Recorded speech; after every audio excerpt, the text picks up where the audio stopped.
L'Anna coordina des de fa 2 anys un projecte d'apadrinament de famílies del Raval que desenvolupa l'Escola Canigó des de fa 10. Cada mes, gairebé 90 voluntaris porten un lot d'aliments a famílies amb pocs recursos del barri. En total, 2 tones per atendre un centenar de famílies.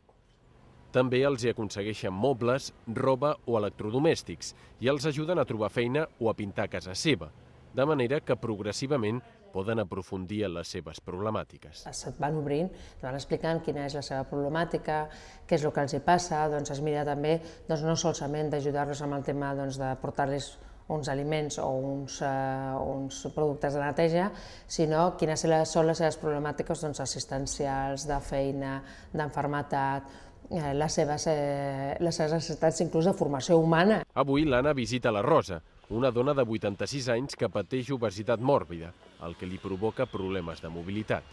Però clar, poca cosa perquè es cansa de seguida. I aleshores a l'hora de netejar la casa i tal, li és bastant problema perquè es cansa.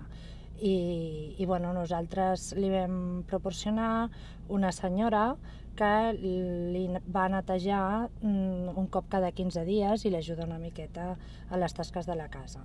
Le traemos un lote increíble. ¿Qué le parece? ¿Hay quejas o no hay quejas este mes? Yo no tengo que dar nunca contigo. Eso me gusta oírlo.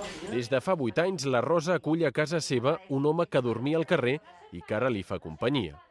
Amb una pensió de 500 euros, paga 350 per un pis vell de 60 metres quadrats i que gairebé cau a trossos. Porque aquí había que desinfectar el bloque entero. Todo entero, claro. Porque este bloque que está infectado. Es que esto se tiene que ¿Has hacer... visto la escalera cómo está? Sí. Pues yo estaba 15 días sin poder salir a la calle porque la escalera se abrió toda. ¿Ah, sí? El mes pasado. Bueno, ya he visto que estaba apuntalada. La están apuntalando. L'Anna es despedeix de la Rosa fins al proper mes. Ara marxa amb les seves filles i netes a passar el Nadal perquè diu que el seu pis és massa fred. Això sí, al gener no faltarà la seva cita mensual.